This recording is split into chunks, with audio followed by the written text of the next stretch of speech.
welcome to the Fantasy News Show from the Bottled Imp. My name is Ken Boyter, and this is your weekly fix of fantasy news. On this week's show, more fantasy awards are materialised, Canada's oldest sci-fi and fantasy convention gears up, and the Chamber of Secrets gets drawn. But first, a bit of sad news. Labyrinth writer and Monty Python Terry Jones has been diagnosed with dementia. This is really sad news. It really got to me when I heard about this. It's the amazingly talented writer and actor. He's been diagnosed with quite a severe form of dementia. It's progressive, aphasia, I think that's how you pronounce it, aphasia, which affects Jones's ability to communicate. And obviously anyone that loses the power of speech, that's going to be gutting, isn't it? It's unthinkable. Let alone a man whose whole life, his whole career, his love and passion has been about words and word plays and, writing scripts. He's written, loads of scripts and books that, it's kind of, it just really affected me. I just can't imagine what it must be like for Terry, obviously, and his family and friends. The man is basically a legend, isn't he, in the creative arts? And I just remember watching Monty Python as a kid and absolutely loving it. And then subsequently, you follow somebody's career, and he did so much. He did so much to celebrate in his life. Screenplays, sketches, history books, proper history, children's books, and he also made historical documentaries, which was, amazing. So very talented, and a lot of his work was fantasy-based, such as Monty Python and the Holy Grail, Labyrinth. He wrote the screenplay for that. Eric the Viking, The Wind in the Willows, Terry Jones's Barbarians, which was a documentary, The Beast with 1,000 Teeth, a kid's book, and The Knight and the Squire. So yeah, just gutting, but such an amazing man. Lots to celebrate. Moving on, the winners of the British Fantasy Awards 2016 have been announced. The awards were handed out last Sunday at the FantasyCon 2016 banquet, which was held in Scarborough. There were 14 categories, and some of the winners were: Best Fantasy Novel was Uprooted by Naomi Novik. I think that was. I got a typo there. Novik. Best Anthology was The Doll Collection, edited by Ellen Daltlow, and Best Artist was Julie Dillon. And Best Comic or Graphic Novel was Bitch Planet by Kelly Sue DeConnick, Valentine Delandro, Robert Wilson IV, and Chris Peter. And you can find out all the categories and all of the winners by visiting their website, which is BritishFantasySociety.org, and we will put all the links into the description of this episode.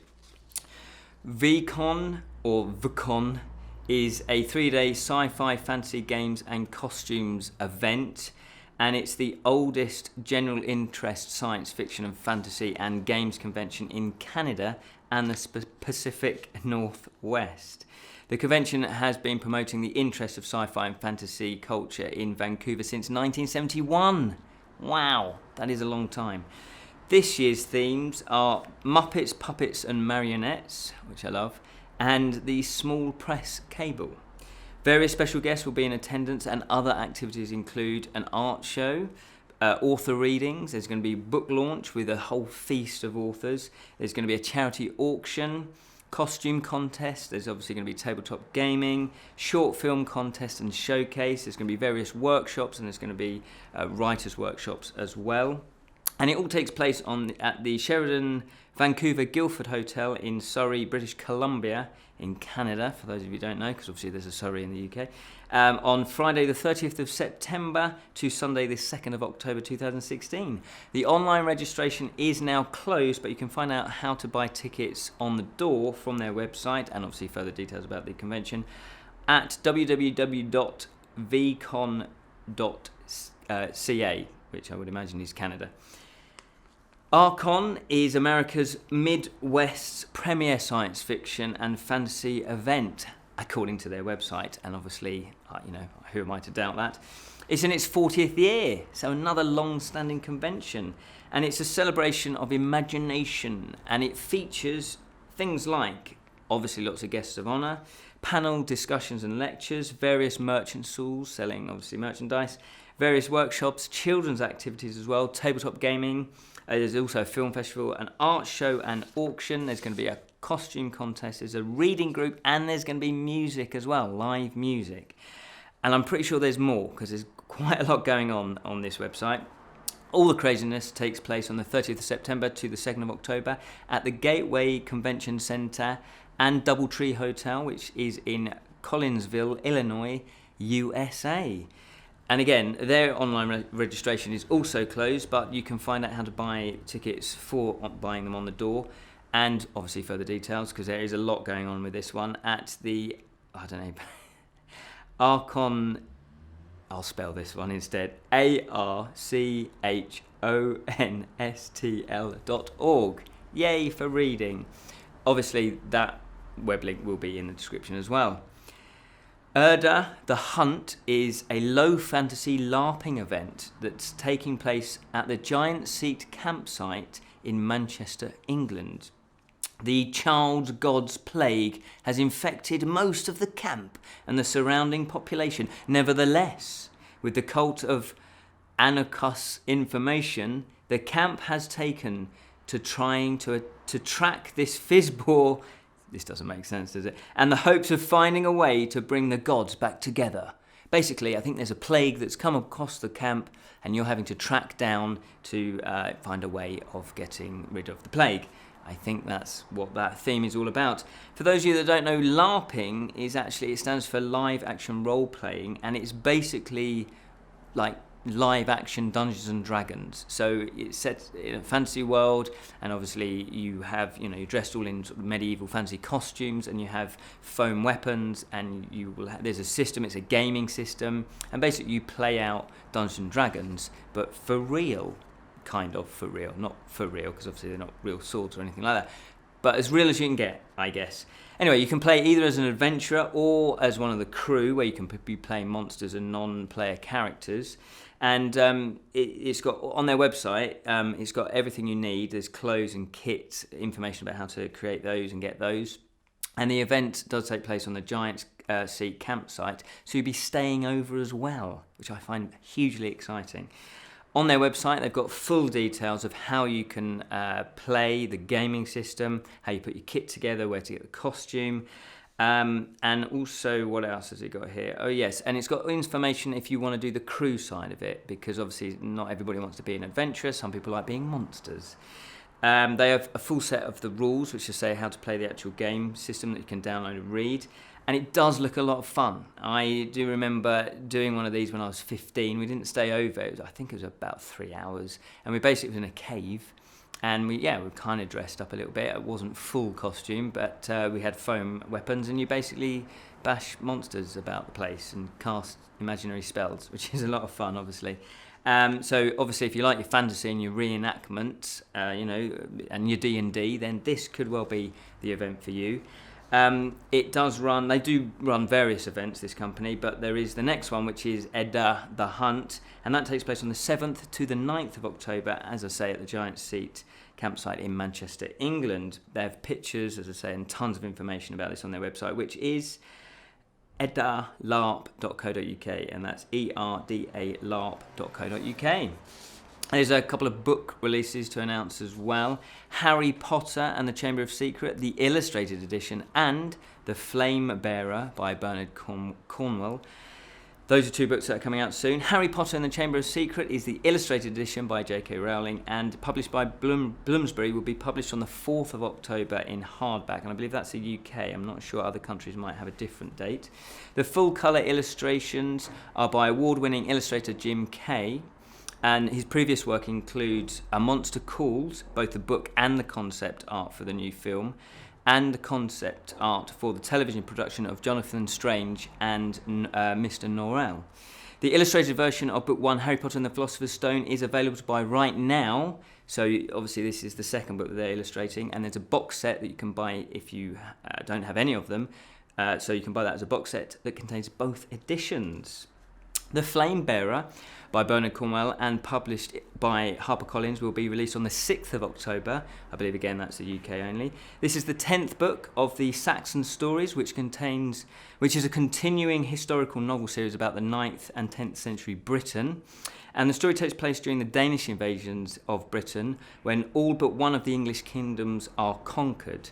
The BBC have made the first 2 books into an 8-part television series called The Last Kingdom, and the second series has been announced, so there's going to be a second series of that. So if you've been watching it, yeah, look out for that. Kickstarter news. Mystic Scrolls is a card and dice rolling game for 2 to 4 players from Draw Lab. Players are each an apprentice wizard, and they're taking their first steps in to find out more about magical secrets. And a long-lost hidden wood, which is very ancient, has those magical secrets. So it's a race to try and reveal to them the scrolls that they can then use to cast powerful spells. Players roll dice in order to capture the spells and then cast them to damage the other players to be the last magic user standing. The game is fast-paced, and it apparently takes 5 minutes to learn, but around about 20 minutes to play. And the game contains 42 spell cards and 44 custom-made dice, love rolling dice, plus 4 player boards that has obviously your character on it and all your abilities. And the artwork does look beautiful. It's really lovely. It's very rich and very colourful. And the gameplay does look a lot of fun, and it looks very frantic because you all roll the dice at the same time. And there are very simple pledge levels. There's either 1 copy of the game and with all the unlocked stretch goals, or there's 10 copies of the game and unlocked all the stretch goals as well. So yeah, nice to keep it simple. They have a copy of the rule book, which obviously you can read to find out if it's the exact game for you. There's big images of the artwork and how to play videos. Plus there's a few reviews of the game up there as well, so you can get a good feel for the game. It finishes on the 14th of October. Pinnacle are celebrating 20 years of their Deadlands RPG. First released back in 1996, Deadlands is a genre-mixing alternative history role-playing game that combines Western and the Western genre and the horror genre and the fantasy, and there's a little bit of steampunk thrown in there for good measure. And it's written by Shane Hensley. And Deadlands it's the classic version they're doing. It's the 20th anniversary edition, and it's re-released in full colour. I believe it was all black and white last time. This is full colour, it's hardback. Plus it's also a collector's box set, pledge level 2. And fans of the original Deadlands will be pleased to know they're reprinting the revised edition that actually came out a couple of years after the original, and some say that's the best version, so you'd be glad to know that they're going to be doing that one. I guess the main difference, just from a casual observer's point of view, is the artwork. Obviously this time all the illustrations are colour. They do look very stunning, and they look very realistic and very atmospheric. It's going to be available as a digital download as well as a printed version, plus they have a few luxury editions as well, so there's various different luxury levels as well that you can buy if you are an Uber fan. It's well and truly funded, and it finishes on the 30th of September. Ness, a monster comic, is back with issue 2. Yes, this mini-series written, illustrated and coloured and lettered by 4 very talented people, Chris Welsh, Robert Carey, Dee Cunifer and Robin Jones. They are back because issue 1 was successfully kick-started earlier this year. I think it was around about April time, and you can still pick up that copy, issue 1, as part of a pledge level on this campaign. And Ness is a 4-part, it's full colour, it's a mini-series set in Scotland, as you can imagine, and it's obviously on the shores of Loch Ness. It has monsters, action, adventure, and, creepy bad guys as well, and obviously there's a dose of Lovecraftian cosmic horror, and lots of twisted Scottish mythology there as well. As I say, there's lots of pleasure levels, 24 to be precise on this one, loads of rewards as well, so there should be something for everybody. It does look like it's a really good series. The artwork is beautifully done, and it's very dramatic imagery. It's already funded, and it finishes on the 2nd of October.